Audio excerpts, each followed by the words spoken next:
بسم اللہ الرحمن الرحیم۔ تمام ناظرین اور سامعین کو حسنین خان کا خلوص بھرا سلام۔ میں ہوں حسنین خان اور آپ دیکھ رہے ہیں 14 ستارے یوٹیوب چینل۔ پیارے دوستو، ایک آدمی کے دو بیٹے تھے۔ بڑا بیٹا چالاک تھا جبکہ چھوٹا بیٹا بہت سادہ تھا۔ وہ آدمی بہت بیمار رہتا تھا۔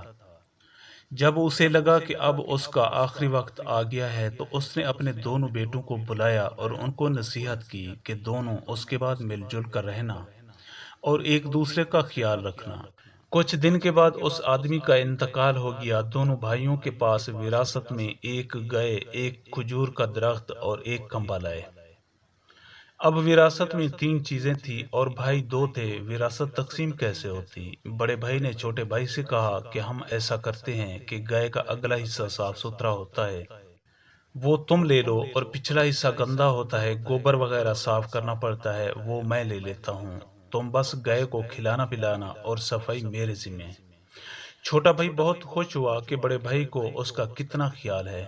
کھجور کے درخت کے بارے میں بڑے بھائی نے کہا کہ ایسا کرتے ہیں کہ کھجور کے درخت کا نیچے کا آدھا حصہ تمہارا، کیونکہ تم درخت پر چڑھ نہیں سکتے، اور اوپر والا حصہ میرا۔ چھوٹا بھائی اس پر بھی خوش ہو گیا۔ کمبل کے بارے میں اس نے کہا کہ ایسا کرنا کہ دن بھر کمبل تمہارا اور رات کو میرا۔ چھوٹا بھائی اپنی سادگی کے باعث اپنے بھائی کی تقسیم پر بہت خوش اور مطمئن تھا۔ اب یہ ہوتا کہ چھوٹا بھائی گائے کو خوب کھلاتا پلاتا اور اس کا خیال رکھتا، اور بڑا بھائی سارا دودھ نکال لیتا، آدھا خود پی لیتا اور آدھا بازار میں بیچ دیتا، مگر چھوٹے بھائی کو کچھ نہ دیتا۔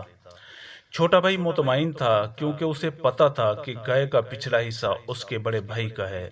چھوٹا بھائی کھجور کے درخت کو خوب کھاد اور پانی ڈالتا، اور جب کھجور پک کر تیار ہو جاتی تو بڑا بھائی درخت پر چڑھ کر ساری کھجوریں اتار لیتا۔ کچھ خود کھاتا، باقی بازار میں بیچ آتا، چھوٹے بھائی کو کچھ نہ دیتا۔ چھوٹا بھائی کوئی شکایت نہ کرتا کہ اس کا حصہ تو نیچے کا آدھا درخت تھا۔ گرمی کے دنوں میں تو کسی کو کمبل کی ضرورت نہیں پڑی، لیکن جب سردیاں آئیں تو دن بھر کمبل چھوٹے بھائی کے پاس ہوتا اور رات کو بڑا بھائی کمبل اوڑھ کر بڑے مزے سے سو جاتا، جبکہ چھوٹا بھائی سردی میں سکڑتا رہتا۔ محلے والوں نے دیکھا کہ بڑا بھائی اپنی چالاکی اور چھوٹے بھائی کی سادگی کا ناجائز فائدہ اٹھا رہا ہے، تو انہوں نے چھوٹے بھائی سے بات کی اور اسے سمجھایا کہ گائے کے دودھ اور کھجور کے پھل میں تمہارا بھی حصہ ہے، اور کمبل بھی ایک دن تمہارے پاس اور ایک دن تمہارے بھائی کے پاس ہونا چاہیے۔ اگلے دن جب بڑا بھائی دودھ دوہنے لگا تو چھوٹا بھائی ایک چھڑی لے کر گائے کے اگلے حصے پر مارنے لگا۔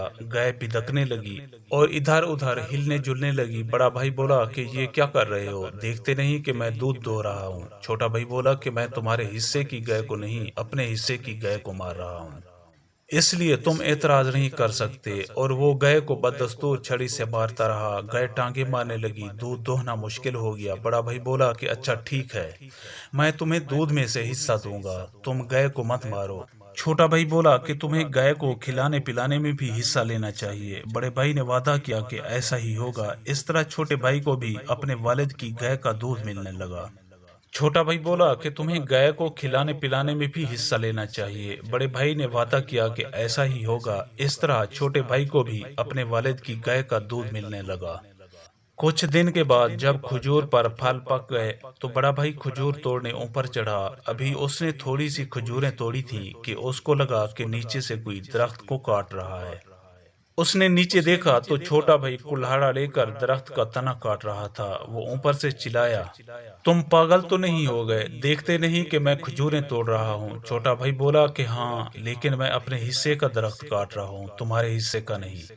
بڑا بھائی چلایا، اچھا میں تمہیں اپنے حصے کی کھجوروں میں سے تمہیں بھی دوں گا، پر تم کلہاڑی چلانا بند کرو۔ چھوٹا بھائی کلہاڑی چلاتے ہوئے بولا، مگر تمہیں درخت کی دیکھ بھال میں بھی ہاتھ بٹانا چاہیے۔ بڑے بھائی نے وعدہ کیا کہ وہ درخت کو پانی اور کھاد ڈالنے میں اس کا ساتھ دے گا۔ جب سردیاں آئیں تو ایک دن رات کو جب بڑا بھائی سونے کے لیے کمبل لینے گیا تو دیکھا کہ کمبل بالٹی میں پانی میں بھیگا ہوا ہے۔ اسے بہت غصہ آیا۔ اس نے اپنے چھوٹے بھائی کو ڈانٹا کہ اب وہ یہ کمبل اوڑھ کر کیسے سو سکتا ہے۔ چھوٹا بھائی بولا کہ دن میں کمبل اس کا ہوتا ہے اور وہ اس کا جو چاہے کرے، اب کمبل بڑے بھائی کا ہے، سو جو کرنا ہے وہ کرے، لیکن اس کو نہ ڈانٹے۔ بڑا بھائی سمجھ گیا کہ چھوٹے بھائی کو کسی نے سمجھایا ہے۔ اس نے اپنے چھوٹے بھائی سے معافی مانگی اور اسے کہا کہ اب وہ دونوں مل جل کر رہیں گے، دونوں گائے کی دیکھ بھال بھی کریں گے اور دونوں اس کا دودھ بھی پیئیں گے۔ اسی طرح دونوں کھجور کے درخت کو پانی اور کھاد دیں گے اور دونوں اس کا پھل بھی کھائیں گے، اور رات کو دونوں بھائی باری باری کمبل اوڑھیں گے۔ اس واقعے سے ہم کو تین سبق ملتے ہیں: اپنے سے چھوٹوں کا خیال کرنا، بہن بھائیوں کا خیال رکھنا اور مل جل کر رہنا۔ پیارے دوستو، ہم امید کرتے ہیں کہ آپ کو ہماری یہ ویڈیو اچھی لگی ہو۔ اگر آپ کو ہماری یہ ویڈیو اچھی لگے تو پلیز آپ ہمارے چینل کو سبسکرائب اور اس ویڈیو کو لائک ضرور کیجیے۔ اب ہمیں اپنی اگلی ویڈیو تک کے لیے اجازت دیجیے، اس دعا کے ساتھ کہ اللہ پاک آپ کو اپنی حفظ و امان میں رکھے۔ اپنا بہت زیادہ خیال رکھیے گا۔ شکریہ۔ خدا حافظ۔